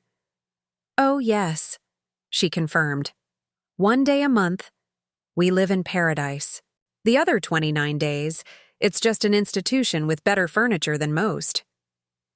Her assessment was harsh, but not entirely unfair. While Pinewood Haven was certainly among the better senior living facilities I'd seen, both as a board member, and in my research before investing, the gap between presentation and reality was wider than I'd realized before experiencing it from a resident's perspective. They don't see the real issues, Patricia continued. How staff shortages mean call. Buttons sometimes go unanswered for 30 minutes on night shifts. How the kitchen serves processed food when the board isn't visiting. How some residents go days without meaningful human interaction beyond medication delivery. These observations aligned with concerns I'd heard from Howard, Vivian, and Gerald in our discussions about a resident advocacy group. They were exactly the kind of quality issues that should be brought to the board's attention, but somehow never made it through the layers of management to reach us. As noon approached, I returned to my apartment to avoid the dining room during the board's lunch observation. I wasn't ready to reveal my dual identity yet, and the controlled lunch service would add little to what I already knew about the facility's operations. A knock at my door interrupted my reflections. Catherine stood in the hallway, looking slightly flustered. "Eleanor, I need to warn you. Your children are here." "What?" "They weren't supposed to visit until tomorrow." "Apparently they decided not to wait," she explained. "They're in my office now, insisting on seeing you immediately. They've brought someone with them, a Dr. Foster. He's a geriatric psychiatrist." My stomach tightened. The timing couldn't be worse, with the board currently on site. "What exactly are they requesting?" "They want Dr. Foster to perform an evaluation of your cognitive status," Catherine said, her professional composure slipping slightly to reveal genuine concern. "They're presenting documentation suggesting a pattern of concerning behavior and judgment issues." This was moving faster than I had anticipated. Melissa and Andrew weren't waiting for the weekend visit as discussed.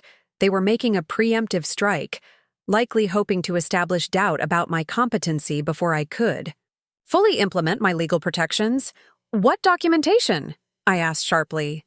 "I haven't examined it in detail," Catherine admitted, "but it appears to be a letter from your primary care physician expressing concerns, along with notes from both your children documenting instances of confusion, memory lapses, and poor judgment over the past year." The fabrication was breathtaking in its audacity.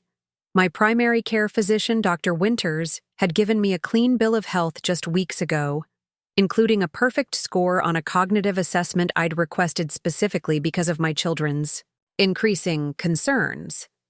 Either they had misrepresented his findings, or they had consulted a different doctor without my knowledge. "Tell them I'll meet with them in 30 minutes, I decided. I need to make a call first. After Catherine left, I immediately called Julia, quickly explaining the situation. "This is a clear attempt to bulldoze you," she said, her voice tense, with urgency. "They're trying to establish control before our preparations are complete. Do not meet with this psychiatrist alone or sign anything." "Should I refuse to see them entirely?" "No. That could be used against you as evidence of paranoia or avoidance. Meet with them, but insist that I be present via phone at minimum. Record everything. Be calm but firm. And Eleanor, it might be time to reveal your full position. The presence of the board on site today might actually work in our favor." I ended the call and took a moment to compose myself, arranging my thoughts and steadying my emotions. Then I called Martin, my financial advisor who also served on the board with me. "Ellie," he answered cheerfully. "We missed you at the meeting today. Everything okay?" "Not exactly, Martin," I replied. "I need your help with a delicate situation. Are you still at Pinewood Haven?" "Yes. We're just finishing lunch. What's going on?" I gave him a condensed version of events, my children's deceptive placement of me at Pinewood Haven, their attempts to sell my house, and now their effort to have me declared incompetent with a psychiatrist they'd brought to the facility. His shock was evident. "You're here as a resident, right now, and your children are trying to claim you're incompetent to manage your own affairs?" "Precisely. And I'd like to address this situation with the full authority of my position as both a resident and a board. Member, can you gather the board in the main conference room in 20 minutes? I believe it's time for a more transparent discussion about how Pinewood Haven and Monarch Senior Living as a whole approaches resident autonomy and family dynamics." Martin agreed immediately, his voice reflecting both concern for me personally and recognition of the governance implications of the situation. After our call, I changed into one of my more formal outfits, a navy blue suit I'd requested Julia bring me earlier in the week, and made my way to Catherine's office where my children waited. The scene that greeted me was exactly as I had imagined. Andrew paced near the window, his corporate efficiency now channeled into nervous energy. Melissa sat rigidly in a chair, a folder of documents clutched in her hands. Beside her was a middle-aged man in a tweed jacket with a stethoscope peeking from his bag, presumably Dr. Foster. Catherine stood behind her desk, her professional mask firmly in place, but her eyes conveying silent support when they met mine. "Mom," Andrew began, stepping forward. "We need to talk about—" I held up my hand, stopping him mid-sentence. "Before we begin, I should inform you that I'm recording this conversation for my records." I placed my phone visibly on the desk, the recording app running. Additionally, my attorney Julia Ramirez will be joining us by phone. "That won't be necessary," Melissa interjected quickly. "This is a family matter and a medical consultation, not a legal proceeding." "On the contrary," I countered calmly. "When family members attempt to have a fully competent individual declared otherwise in order to gain control of their assets, it becomes very much a legal matter." Dr. Foster cleared his throat uncomfortably. "Mrs. Mitchell, I'm simply here to conduct a standard evaluation. Your children have expressed concerns about recent behavioral changes and judgment issues. This is a routine assessment, nothing more." "There's nothing routine about being ambushed with a psychiatric evaluation I haven't requested or consented to," I replied, maintaining eye contact with him, particularly when it follows unsuccessful attempts to sell my home without my permission. Andrew stepped forward, adopting the reasonable tone he used in difficult business negotiations. "Mom, you're blowing this out of proportion. We're concerned about you, that's all. The house issue was a misunderstanding. We were just exploring options." "Without my knowledge or consent," I added. "And now, finding your plans blocked by legal." "Means you've escalated to questioning my mental competence." Melissa opened the folder she was holding. "We have documentation concerning patterns, Mom. Times you've forgotten appointments, made questionable financial decisions, shown confusion about basic matters.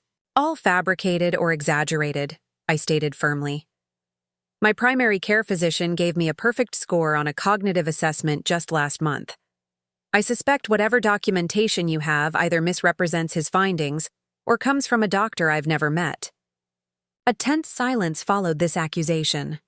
Catherine used the moment to interject diplomatically. "Perhaps we should reschedule this discussion when Mrs. Mitchell's attorney can be present. As a facility, we take resident autonomy very seriously and cannot participate in evaluations without proper consent and representation." "This is ridiculous," Melissa snapped, her composure cracking. "She's our mother.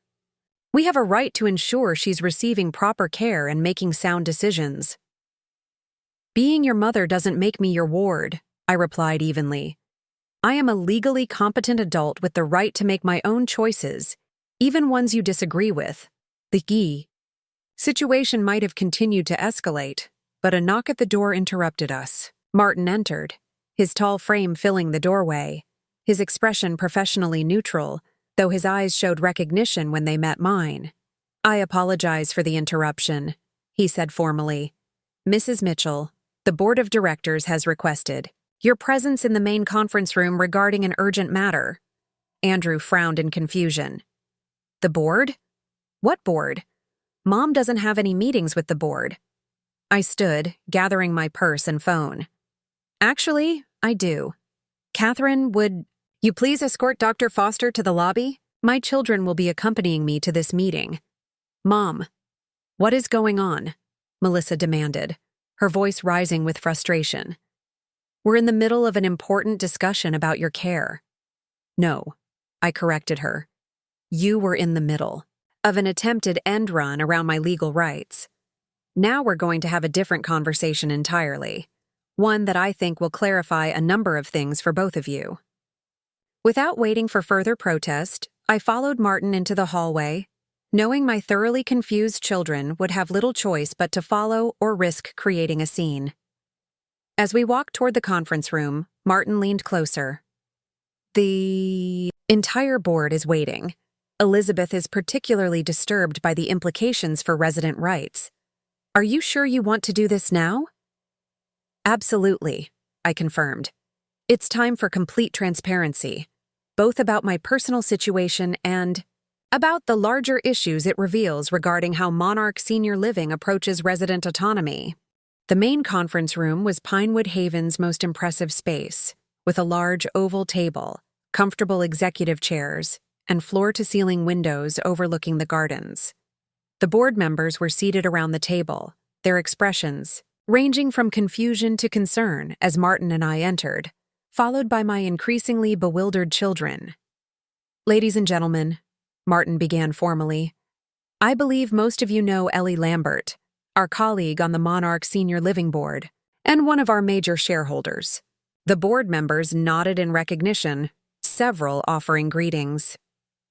What you may not know, Martin continued, is that Ellie is currently a resident here at Pinewood Haven, admitted under her legal name, Eleanor Mitchell, through arrangements made by her children without her full informed consent.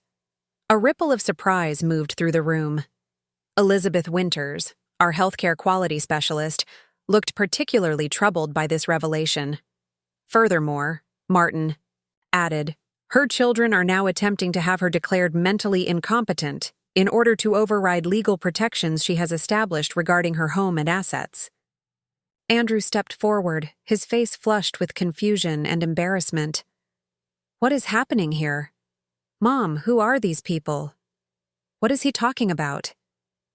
I turned to face my children directly, feeling a strange calm despite the dramatic circumstances. Andrew, Melissa, allow me to introduce myself properly. In addition to being your mother, I am Ellie Lambert, board member of Monarch Senior Living and majority shareholder in the company that owns Pinewood Haven and 5 other senior living facilities across the region. Their expressions transformed, from confusion to shock as the implications of my words sank in. That's not possible, Melissa stammered. You're a retired teacher. You live on your pension and Social Security. I was a teacher, I corrected her. I also made wise investments with your father throughout our marriage. And 3 years ago, I received a substantial inheritance from your Uncle Vernon, which I used to become the majority shareholder in Monarch Senior Living, the company that owns the very building you've placed me in against my will. The silence that followed was profound, a moment of reckoning in which my children's carefully constructed narrative about their helpless elderly mother crumbled completely. Elizabeth Winters broke the silence, her voice reflecting professional concern. Mrs. Mitchell, or Lambert, this raises serious questions about admission practices and resident autonomy that we should address immediately. It does indeed, I agreed, turning back to the board.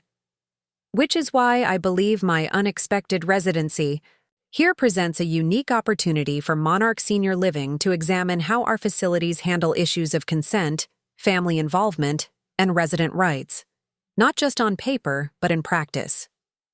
As my children stood frozen in embarrassment and the board members exchanged troubled glances, I took my familiar seat at the table, not as a resident placed here by others, but as a decision-maker with the power to shape policies and practices that would affect hundreds of seniors across our facilities.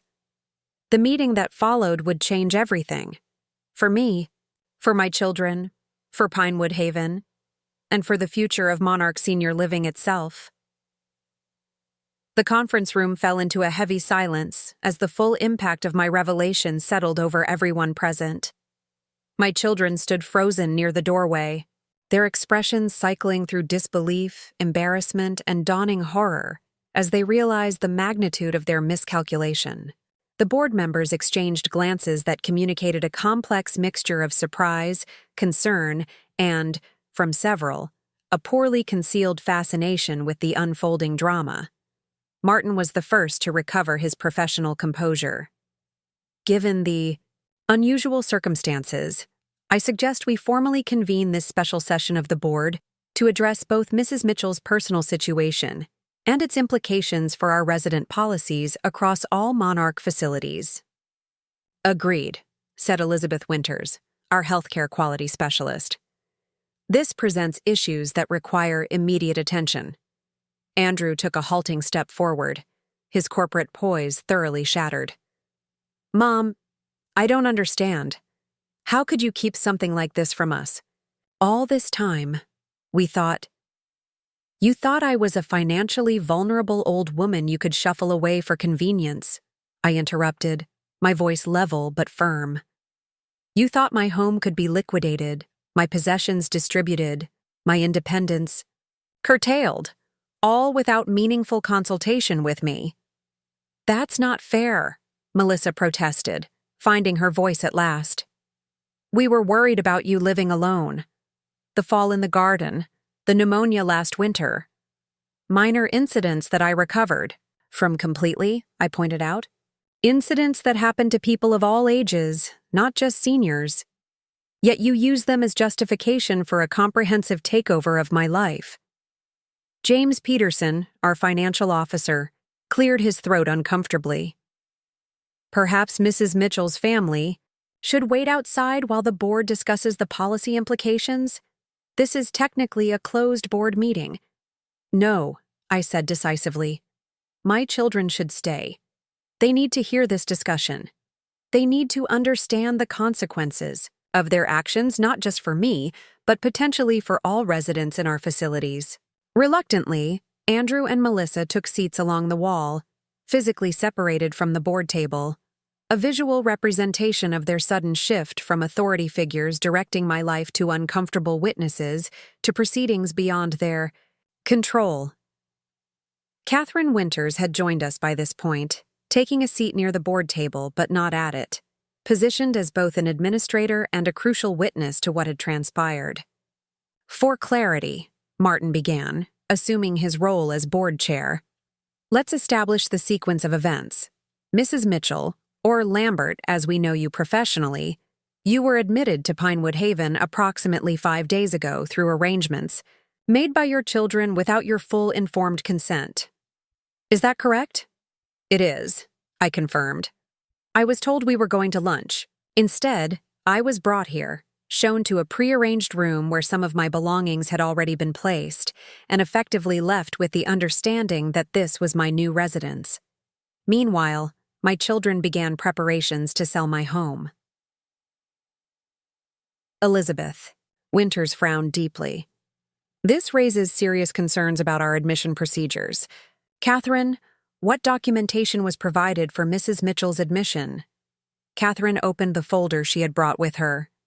Standard paperwork signed by both children, who are listed as Mrs. Mitchell's emergency contacts in our system. Medical. History provided by her primary physician, or supposedly provided, given what we're now learning. Financial arrangements for payment set up through an account managed by her son. Was there any documentation of Mrs. Mitchell's consent or desire to move to Pinewood Haven? Elizabeth pressed. There was a form indicating family consultation had occurred, and the resident was in agreement with placement, Catherine admitted, looking uncomfortable. It was signed by Ms. Melissa Taylor as the responsible party, which was a complete fabrication, I noted. I never agreed to or was meaningfully consulted about this placement. This is exactly the policy gap I've been concerned about, Elizabeth said, addressing the board.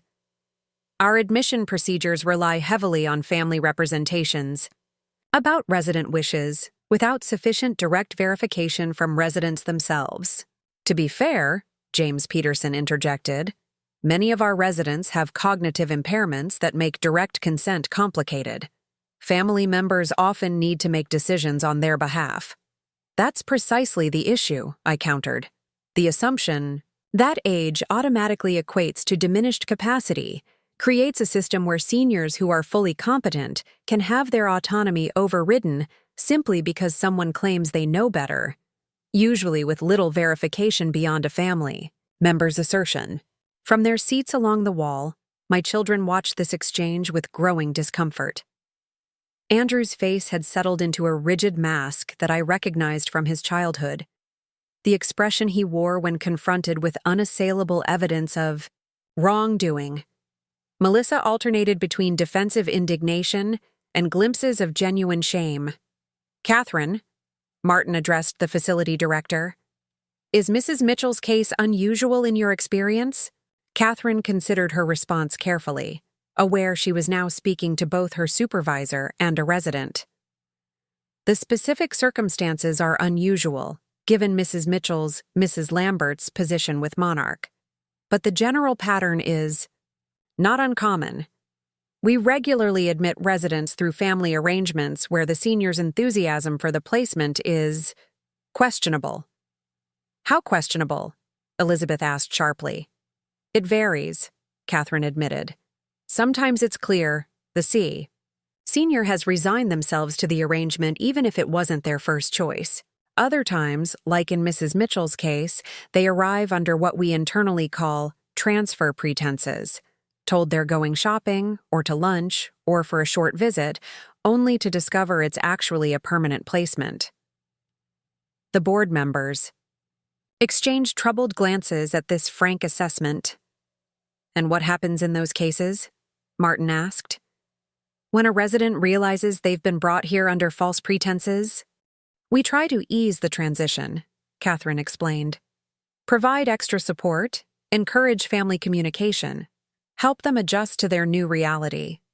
"Their new reality," I repeated pointedly. "Not a reality they chose, but one imposed upon them." Elizabeth turned to me with sharp focus. Eleanor, you've been on our board for 3 years. You've reviewed and approved our admission policies. Did you not recognize these issues before experiencing them personally?" It was a fair question, and one I had been asking myself since arriving at Pinewood Haven. "I recognized the potential for problems in theory," I acknowledged, "but I believed our safeguards were adequate. Physician verifications, social worker assessments, the required family consultation forms. What I've learned as a resident is how easily those safeguards can be circumvented or manipulated when a family is determined." "As demonstrated by your own children," James observed bluntly. Melissa stood abruptly. "This is completely unfair. You're making us sound like villains when we were trying to ensure Mom's safety and well-being." The doctor said, "Which doctor?" I interrupted. "Not Dr. Winters, my primary physician who gave me a clean bill of health, including perfect scores on cognitive assessment just last month." "So, which doctor supposedly expressed these concerns?" Andrew placed a restraining hand on his sister's arm, his expression grim. "Dr. Levinson, a geriatric specialist recommended by one of my colleagues." "A doctor I never met," I clarified for the board's benefit. "A doctor who never examined me, never spoke with me, yet apparently provided documentation suggesting I needed assisted living placement." Elizabeth's professional concern deepened visibly. "That is a serious breach of medical ethics, if accurate. The larger issue," Martin interjected, bringing the discussion back to governance matters, "is that our current policies failed to protect resident autonomy in this case, and potentially in many others. As a board, we need to address this systematically." For the next hour, the meeting proceeded along 2 parallel tracks. The board discussed immediate policy changes needed to strengthen resident protections, while Catherine provided insights from operational perspectives about how admissions actually worked in practice versus on paper. Throughout, my children remained silent witnesses, their discomfort visibly increasing as the full ethical implications of their actions were dissected by healthcare and elder care professionals. When the discussion turned to potential new verification procedures, I raised my hand to contribute. What's missing from our approach isn't just better documentation or verification processes. It's a fundamental shift in perspective. Our entire model begins with an assumption that families and healthcare providers know what's best for seniors. with the seniors themselves having input rather than authority. That needs to be inverted. Seniors should have presumptive authority over their living situations, with families providing input rather than control. That's a significant philosophical shift, James noted cautiously. There are legitimate cases where family intervention is necessary for safety reasons. Absolutely, I agreed. But those should be treated as the exceptions requiring substantial documentation and oversight, not the default approach that treats all seniors as presumptively incapable of directing their own lives. As the policy discussion continued, Martin pulled the conversation back to my specific situation. Eleanor, what do you wish to happen now regarding your personal circumstances? It was the question I had been contemplating since my first day at Pinewood Haven. In the urgency of addressing my children's actions and the systemic issues they highlighted, I hadn't fully articulated my own path forward. First, I began, I want to complete my planned 30-day stay, but now openly as both a resident and board member. The insights I've gained as a resident are invaluable, and I believe continuing this dual role will help us implement meaningful reforms. And regarding your children's actions? Martin pressed gently. I turned to look directly at Andrew and Melissa, seeing beyond their current discomfort to the complex mixture of motivations that had brought us to this point. I believe they acted from a combination of genuine concern and self-interest. The concern deserves acknowledgement. The self-interest needs addressing. What does that mean exactly? Andrew asked warily. It means, I explained, that we'll be establishing a new framework for family communication and decision-making. One based on mutual respect rather than presumed authority. One where my choices about my home, my finances, and my future living, arrangements are mine to make, with your input welcomed but not controlling. And if we had legitimate concerns about your safety, Melissa challenged, a hint of her earlier defensiveness returning, then you raise those concerns directly and honestly, providing specific examples and suggested solutions for discussion, I replied. What you don't do is orchestrate a deceptive relocation and home liquidation behind my back. The meeting continued for another 30 minutes, concluding with a series of action items for both governance reforms and operational changes. The board would establish a resident rights task force to revise admission protocols across all Monarch facilities. Catherine would implement immediate changes to Pinewood Haven's verification procedures. My attorney Julia would be invited to the next board meeting to provide legal perspective on resident autonomy issues. As the meeting adjourned, board members filed out with handshakes and supportive comments, leaving me alone with my children, and Catherine, who lingered uncertainly near the door. It's all right, Catherine, I assured her. I'd like a few minutes alone with my family. We'll use your office afterward if that's acceptable. Once Catherine had left, the three of us sat in, weighted silence. The formal setting of the conference room had shifted the power dynamic between us dramatically. No longer was I the elderly mother being managed by well-meaning adult children. Now I was clearly the authority figure, with resources and influence they had never suspected. Andrew spoke first, his corporate training serving him well in addressing uncomfortable situations directly. I owe you an apology, Mom. Regardless of our concerns, the way we went about this was wrong. It was, I agreed, neither softening the assessment nor adding to it. But why didn't you tell us? Melissa asked, her tone somewhere between hurt and accusative. About the inheritance, about owning this place. Why keep all that secret from your own children? It was a fair question, one I had asked myself repeatedly since this began. Initially, it was simply privacy. Your father and I always kept our financial affairs separate from our relationship with you children. But as I observed your increasing attempts to manage my life over the past year, that privacy became protective. I saw how you spoke to me, how you made decisions without consulting me, how you exchanged glances when you thought I wasn't looking. They had the grace to look uncomfortable at this accurate assessment. I didn't trust how you would react to knowing about my resources. I continued honestly. I feared you might see an inheritance to protect rather than a mother to respect. That's not fair, Melissa protested, but without her earlier conviction. Perhaps not, I acknowledged. But your actions regarding my house suggest financial considerations were at least part of your motivation.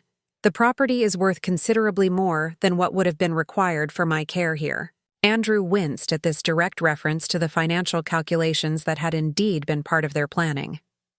We did discuss using some of the proceeds for our own needs, he admitted reluctantly. College funds for the kids, Melissa's condo, renovation. But we justified it as money that would eventually come to us anyway. Except it wasn't yours to allocate, I pointed out. It was and is mine, to use as I see fit during my lifetime. The conversation continued in this vein, honest but difficult, addressing the breach of trust from multiple angles.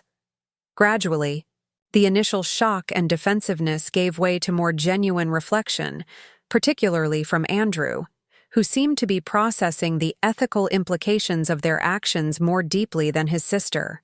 So what happens now? Melissa finally asked, the question hanging between us. Now we rebuild, I said simply. On new terms with clear boundaries and expectations, I will continue my planned 30-day stay here, using the opportunity to implement improved resident advocacy systems. You will cease all activities regarding my house immediately.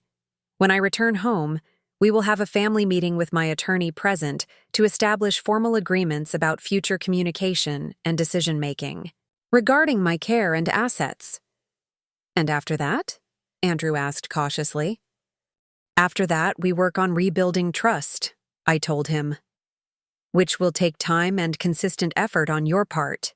I'm willing to try if you are. As our conversation concluded, I reflected on how differently this confrontation had unfolded than I might have initially planned. There was a strange gift in the very public revelation of my identity. It had shifted the discussion from a personal family conflict to a systemic issue affecting many seniors. While addressing my children's betrayal remained important, the opportunity to create lasting institutional change for residents without my resources or connections felt increasingly meaningful. When Catherine returned to escort us from the conference room, I asked her to arrange a meeting for the following day with the resident group I'd been forming with Howard, Vivian, Gerald, and Patricia. The insights we had been gathering informally would now have a direct channel to board-level decision-making through my unique dual position. As my children departed, subdued, thoughtful, and hopefully chastened, I watched them walk to their cars from the entrance of Pinewood Haven. The facility that was supposed to be their solution to the problem of their aging mother had instead become the setting for a profound realignment of our family dynamic and an unexpected opportunity for meaningful institutional reform. Are you all right? Catherine asked quietly, standing beside me. Better than all right, I replied. For the first time since arriving here, I feel fully myself.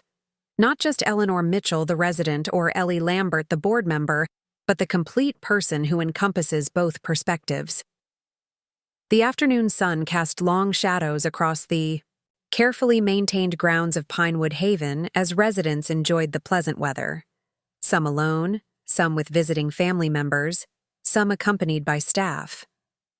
Looking at them now, I saw them differently than I had as either a board member or a new resident. I saw them as individuals with complex lives and histories, deserving of voice and agency regardless of age or circumstance. Tomorrow would bring new challenges in implementing the changes discussed in today's meeting. But today had fundamentally altered the landscape for me, for my children, for Pinewood Haven, and potentially for hundreds of seniors across our facilities who would benefit from strengthened protections for their autonomy and dignity. Sometimes I reflected, the most profound changes come from unexpected circumstances. My children had put me in a nursing home without my consent, not knowing I owned the building. Their attempt to diminish my independence had instead created an unprecedented opportunity to enhance independence for many others, an irony that, felt like poetic justice in the best possible. The 3 weeks that followed transformed Pinewood Haven in ways both subtle and profound. With my dual identity now public knowledge among staff and board members, I occupied a unique position, experiencing daily life as a resident while simultaneously directing policy changes as a board member with controlling interest. The morning. After the dramatic board meeting, I convened the small group of residents I'd been informally consulting with in the garden courtyard. Howard, Vivian, Gerald, and Patricia listened with astonishment as I explained the full circumstances of my situation and my plans moving forward. "You own this place?" Vivian repeated incredulously, her elegant composure momentarily shattered. "All this time we've been complaining to you about the management, and you're actually in charge?" "That's the irony," I acknowledged with a smile. "I've been on the board for 3 years, believing we were providing exemplary care based on the reports and metrics I reviewed. It took becoming a resident to understand the gap between our policies on paper and the lived reality." "So what happens now?" Howard asked, ever practical. "You've exposed your children's scheme and revealed your position. Why stay?" "Because this unexpected situation presents an extraordinary opportunity," I explained. "I'm forming an official resident advisory council with real authority, not just to plan activities or discuss menu options, but to shape fundamental policies affecting autonomy, dignity, and quality of life here." Patricia leaned forward, her legal mind clearly engaged. "What kind of authority specifically?" "Direct input on admission protocols, staffing ratios, complaint procedures, and family communication policies," I outlined, "with quarterly reports to the board that can't be filtered through management layers. And I'd like the 5 of us to form its initial leadership, with elections for additional members next week." Their reactions ranged from cautious optimism to outright enthusiasm. Even Howard, the most cynical among us after his experiences with multiple facilities, seemed energized by the possibility of creating meaningful change. "This could be revolutionary," Gerald observed thoughtfully. "Not just for Pinewood Haven, but as a model for other facilities if successful." "That's precisely my hope," I confirmed. "Monarch operates 5 other properties, all of which will implement whatever reforms prove effective here." Over the following days, word spread among residents about both my true identity and the forming advisory council. The response was overwhelming. Decades of feeling voiceless had created a wellspring of unaddressed concerns and suggestions that now found an outlet. Our first official meeting in the community room drew nearly 40 residents, each eager to contribute perspectives on how Pinewood Haven could better honor their dignity and independence. The issues raised were diverse but followed patterns I began to document methodically. Complaints about infantilizing language from certain staff members. Frustration with arbitrary restrictions on when residents could access certain areas or amenities. Concerns about medication administration practices that prioritized staff convenience over resident preferences. Stories of family members making decisions without meaningful consultation with the residents themselves. Catherine proved an unexpectedly valuable ally in this process. Rather than feeling threatened by the unprecedented resident involvement, she embraced the opportunity to address long-standing issues she'd observed herself, but lacked the authority to change. "Some of these problems I've been raising for years," she confided during one of our daily meetings. "But they get lost in budget discussions or dismissed as impractical. Having them come directly from residents to the board changes the dynamics completely." Together, we developed a structured approach to evaluating and implementing suggested changes.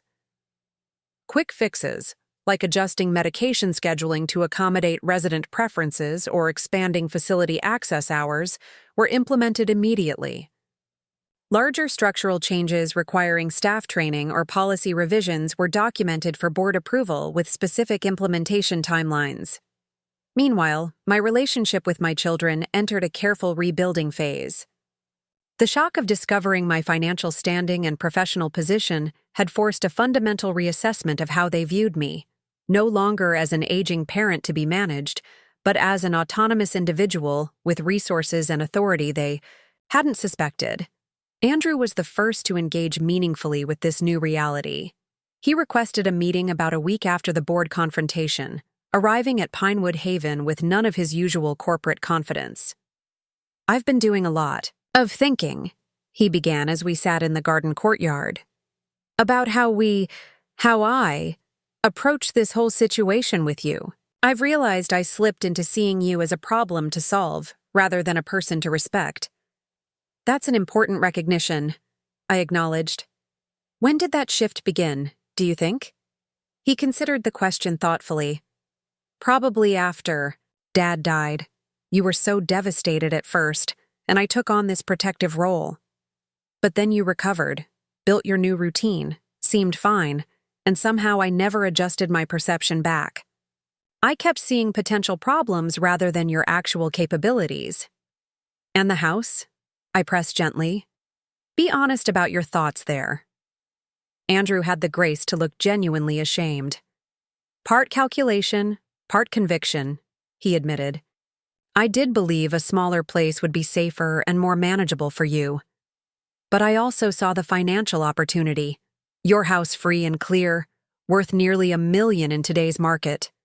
The justifications about using it for your care were real. But you also saw an inheritance accelerated," I finished for him. "Yes," he said simply. "I'm not proud of that." This candor, uncomfortable as it was for both of us, formed the foundation for a more authentic relationship moving forward. We established a weekly lunch meeting where we discussed both family matters and the institutional reforms I was implementing, Andrew's business background occasionally providing useful perspectives on operational challenges. Melissa proved more complicated. Her initial reaction combined defensiveness with a sense of betrayal, focusing more on my deception about my finances than her own actions regarding my placement. Our first post-revelation conversation ended poorly, with her storming out when I refused to apologize for my financial privacy. 2 weeks passed before she reached out again, this time with a different approach. She arrived with a thick folder, which she placed on the table between us in my apartment.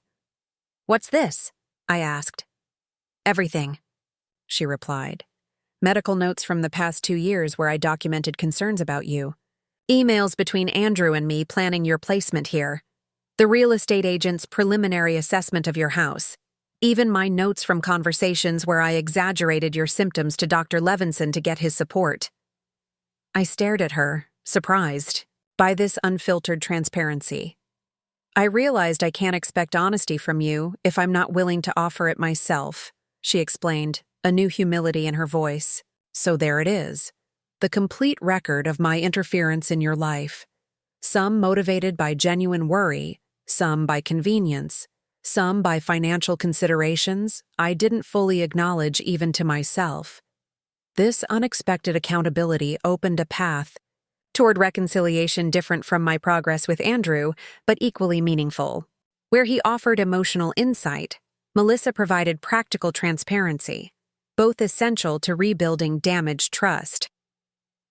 By the 3rd week of my stay, Pinewood Haven had implemented the first wave of policy changes developed through the Resident Advisory Council. New admission protocols required direct verification of consent from mentally competent seniors, conducted by staff members trained to recognize signs of coercion or manipulation. Resident rights were prominently displayed in all common areas with clear procedures for reporting concerns. Staff underwent training on respectful communication practices that honored resident autonomy rather than defaulting to paternalistic approaches. The effects were subtle but significant. Residents reported feeling more comfortable expressing preferences and raising concerns. Staff members, initially wary of the changes, found that clearer communication guidelines actually simplified many interactions. Family members adjusted to the expectation that they would work with their elderly relatives rather than around them. Not everything proceeded smoothly, of course. Some long-standing staff members resisted changes to routines they'd followed for years. A few family members objected to the additional verification steps in the admission process. Certain residents remained hesitant to assert themselves after decades of institutional conditioning. But the momentum toward meaningful reform was unmistakable. At the all-staff meeting ending my third week, Catherine shared preliminary satisfaction, metrics showing improvement across nearly all departments. Even James Peterson, our budget-conscious financial officer who had initially questioned the practicality of some changes, acknowledged that addressing resident concerns directly had reduced formal complaints requiring administrative time and resources. It turns out, he noted dryly during our progress review, that treating seniors like competent adults with preferences worth respecting is not just ethically sound, but operationally efficient. As my planned 30-day stay approached its conclusion, I faced the decision I'd been contemplating throughout this journey, whether to return to my home or remain at Pinewood Haven in my unique dual role. I discussed the question with the resident advisory council during our weekly meeting, valuing their perspectives as I considered my options. "You've started something important here," Patricia observed. "The question is whether your continued presence as a resident is necessary for its momentum to continue." "The changes feel fragile still," Howard cautioned. "Systems have a way of reverting to old patterns once the pressure for change eases." "But your effectiveness comes partly from your board position, not just your resident status," Gerald countered. "You could maintain oversight and influence while living in your own home." Vivian, as usual, cut to the heart of the matter. "The real question is what you want, Eleanor. Not what's best for the facility or the reforms, but what living arrangement would bring you the most satisfaction and purpose at this stage of your life." Her framing crystallized my thinking. Throughout this unexpected journey, I had been responding to circumstances created by others. First, my children's deceptive placement, then the institutional issues their actions had revealed. I had not yet fully considered what I myself wanted for my next chapter. That evening, I sat in my apartment watching the sunset paint the sky in vibrant oranges and pinks. My home of 40 years waited for my return, filled with memories and comforts accumulated over a lifetime with Robert. Yet Pinewood Haven now represented something equally meaningful, a purpose that extended beyond personal comfort to impact hundreds of other seniors across our facilities. The next morning, I called Julia to discuss the legal arrangements necessary for my decision. Then I arranged meetings with Catherine, the board, and finally my children to share my plans. "I've decided on a hybrid approach," I explained when Andrew and Melissa arrived for dinner in my apartment. "I'll return to my home, which will remain my primary residence, but I'll also maintain this apartment 3 days each week to continue my work with the Resident Advisory Council and experience ongoing facility operations firsthand." "You're keeping both?" Melissa asked, surprised. "I'm creating an arrangement that serves both my desire for independent living and my commitment to improving care for residents here," I clarified. "The dual perspective has proven invaluable. I don't want to lose either." Over dinner, I outlined additional decisions I'd made regarding my finances and future planning, decisions that represented my own choices rather than reactions to their interference. I had updated my estate plan with Julia's help, establishing clear provisions for my care should I eventually need assistance, specific directions regarding my home and possessions, and transparent communication about what they could expect in terms of inheritance. "I'm sharing this information not because you're entitled to it," I explained carefully, "but because I choose to. My finances remain mine to manage independently, but I believe appropriate transparency can prevent misunderstandings and misguided help in the future." Both nodded, accepting these terms with a humility that would have been unimaginable a month earlier. Our relationship had fundamentally shifted, not back to what it had been before, but forward into something potentially healthier, based on mutual respect rather than assumed authority. As they prepared to leave, Andrew paused at the door. "Mom, I know these past weeks have been difficult, but I wanted to say, I think what you're building here is remarkable. Dad would have been proud." The reference to Robert touched me unexpectedly. He always believed in standing up for those without voice or power, I acknowledged. In some ways, this work honors his memory as much as anything I could do.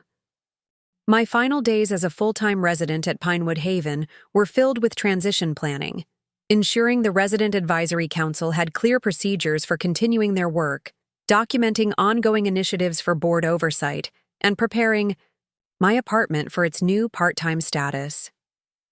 On my last evening before returning home, Howard, Vivian, Gerald, and Patricia gathered in my apartment for a small celebration. We had traveled an extraordinary journey together in just 30 days, from strangers brought together by circumstance to collaborators in meaningful institutional change.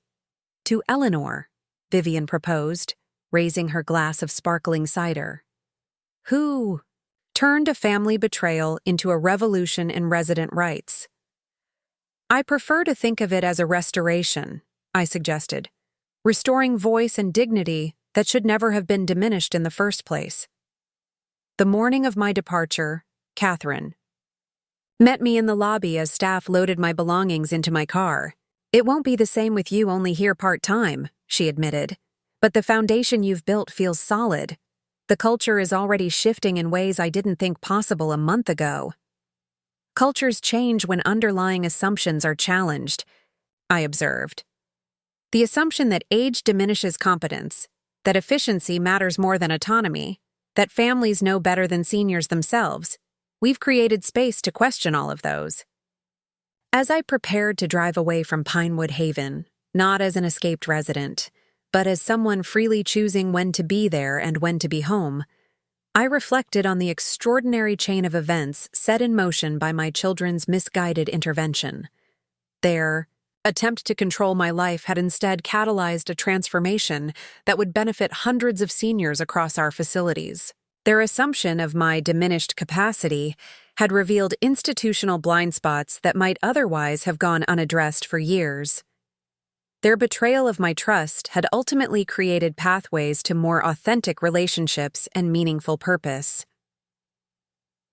None of these positive outcomes excused or justified their original actions, but they illustrated a truth I had often shared with my high school English students decades earlier.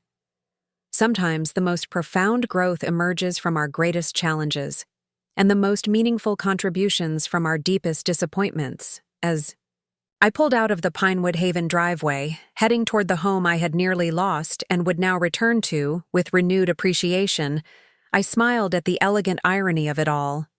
My children had put me in a nursing home without telling me, not knowing I owned the building. What they intended as an ending had instead become a beginning, not just for me, but for a reimagining of how senior living could honor the dignity, autonomy, and ongoing contributions of those it served.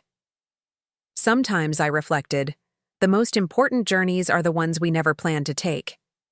And sometimes, the greatest gift we can offer others is turning our personal challenges into catalysts for changes that extend far beyond ourselves.